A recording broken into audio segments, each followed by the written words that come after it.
Level 1. Surat pemberitahuan. Usia 19. Kau berusia 19 tahun di Chongjin. Sebelum matahari terbit, seseorang mengetuk. Seorang petugas keamanan berdiri di luar dengan kertas yang sudah dicap. Ia mengawasi saat kau membacanya. Kau ditugaskan untuk Dinas Keamanan Negara. Buku identitasmu langsung diambil. Ibumu bertanya kemana kau pergi. Kau diperintahkan untuk tidak menjawab. Di kantor transportasi fotomu dijepitkan ke map coklat. Petugas menyimpan map itu di mejanya alih-alih mengembalikannya. Kau naik truk tertutup. Radio, jam tangan, dan pisau dikumpulkan. Tak ada yang bicara selama perjalanan ke utara menuju Provinsi Ryanggang. Di Hyesan, seorang penjaga memeriksa daftar cetak dan mencoret namamu.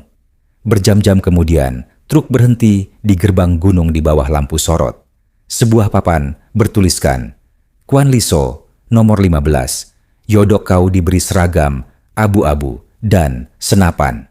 Sebelum kau masuk, petugas memasukkan fotomu ke dalam map lagi. Kau sudah terdaftar, katanya. Gerbang tertutup di belakangmu. Map itu tetap di luar. Level 2, pelatihan, 3 bulan kemudian. Bangun pukul 05.00. Penjaga yang terlambat berdiri di luar dalam salju sementara yang lain menonton.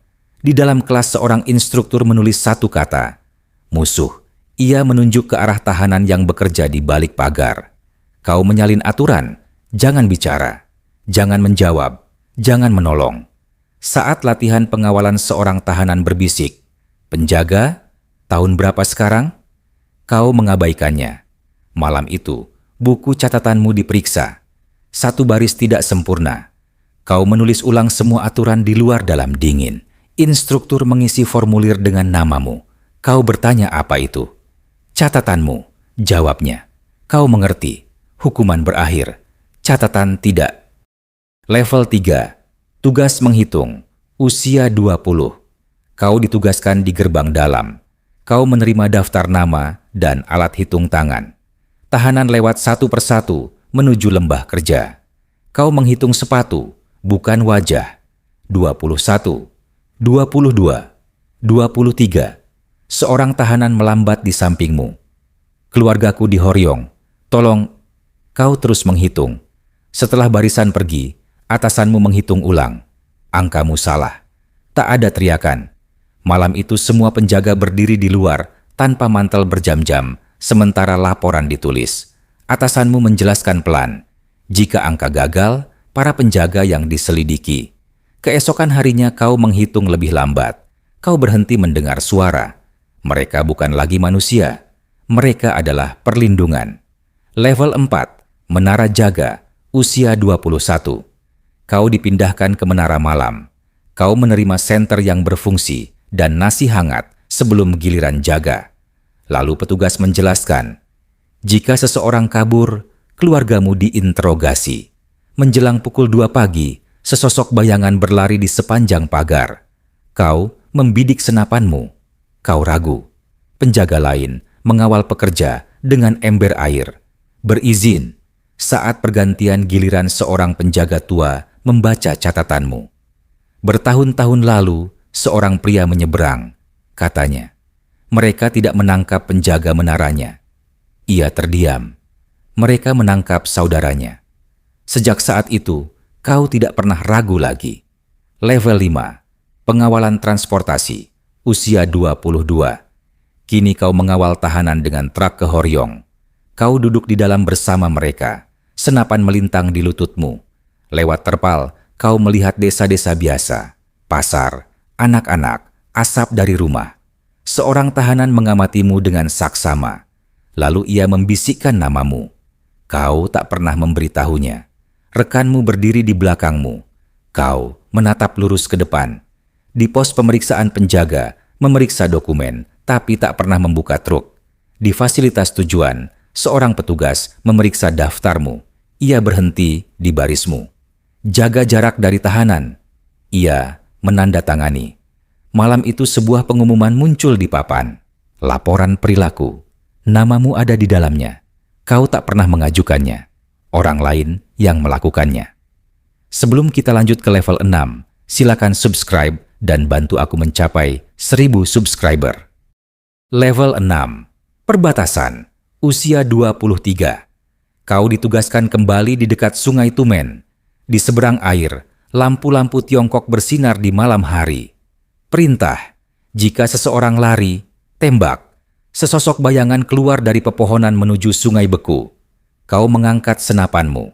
Kau ragu. Rekanmu menembak lebih dulu. Sosok itu jatuh. Seorang petugas kemudian bertanya, "Kenapa kau tidak menembak?" Ia menulis sebelum kau menjawab. Di papan jalannya, namamu sudah punya catatan. Kau menyadari kebenarannya. Kau tidak sedang menjaga perbatasan. Kau sedang diuji. Level 7. Kantor interogasi. Usia 25. Kau dipindahkan ke gedung keamanan di Chongjin. Kau mengawal tahanan ke ruang pemeriksaan. Warga sipil, buruh pabrik, pelajar. Seorang petugas bertanya kepada tersangka siapa yang membantunya menyeberang dekat Sungai Tumen. Pria itu menyangkal semuanya. Petugas menoleh kepadamu. Kau pernah di perbatasan. Apakah ini orangnya? Kau tidak yakin. Jika bilang tidak, kau membantah atasan. Jika bilang ya, laporan ditutup.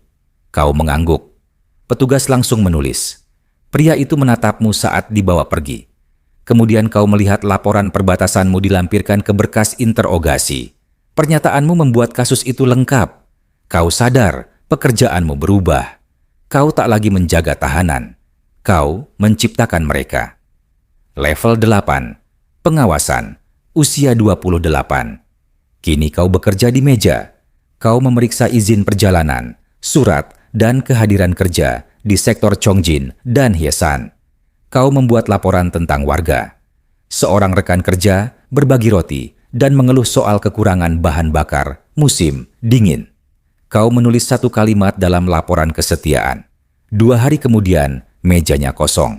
Saat mengarsip dokumen, kau melihat laci lemari sedikit terbuka. Di dalamnya ada sebuah map, fotomu, lebih tebal sekarang. Kau menutupnya cepat-cepat. Laporan tidak hanya bergerak ke atas, sebagian bergerak ke arahmu. Level 9, perwira senior, usia 32. Kau menerima lencana dan apartemen. Tanda tanganmu kini menyetujui penangkapan dan pemindahan dari Horyong dan distrik perbatasan. Sebuah berkas khusus diantarkan. Kau membukanya. Semua kertas dari kariermu ada di dalamnya. Laporan truk, keraguan di perbatasan, pernyataan interogasi. Semua terlampir pada namamu. Atasanmu mengawasimu membaca. Setiap perwira punya pertanggungjawaban, katanya. Kau menandatangani konfirmasi kesetiaan. Ia menambahkan halaman baru itu ke mapmu dan menguncinya. Kau mengerti. Promosi tidak memberimu kekuasaan. Ia menghapus jalan keluarmu. Level 10. Kesadaran. Usia 35. Kau mengajukan permohonan pindah tugas.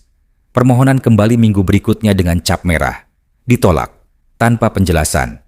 Kau mengajukan cuti untuk mengunjungi keluargamu dekat Hyesan. Petugas administrasi memegang kertas itu lebih lama dari biasanya, lalu mengembalikannya tanpa tanda tangan. Ia tidak menatapmu. Surat bulananmu ke rumah diperiksa sebelum disegel. Satu kalimat tentang pekerjaanmu dicoret, dan kau disuruh menulis ulang. 2 hari kemudian, kau dipanggil ke kantor arsip. Atasan membuka lemari dan mengeluarkan map tebal. Fotomu ada di sampulnya, lebih tua sekarang, tapi tak salah lagi. Di dalamnya ada kertas bertahun-tahun, daftar gerbang dari Yodok, laporan perbatasan dekat Sungai Tumen, pernyataan interogasi dari Chongjin, persetujuan pengawasan, dan perintah penangkapan yang kau tanda tangani sendiri. Sebagian halaman kau yang menulis. Banyak yang ditulis tentangmu. Ia menutup berkas itu dan menguncinya. Kau mengerti, katanya pelan. Kau mengerti. Kau melangkah keluar ke dalam malam. Di balik gunung-gunung gelap, ada lembah tempat Kam itu berdiri, tersembunyi tapi tak pernah jauh. Kau dulu mengawasi tahanan lewat pagar. Kini, kau memahami strukturnya. Kam menahan mereka. Arsip menahanmu. Kau tidak pernah menjaga penjara. Kau dibangun ke dalamnya.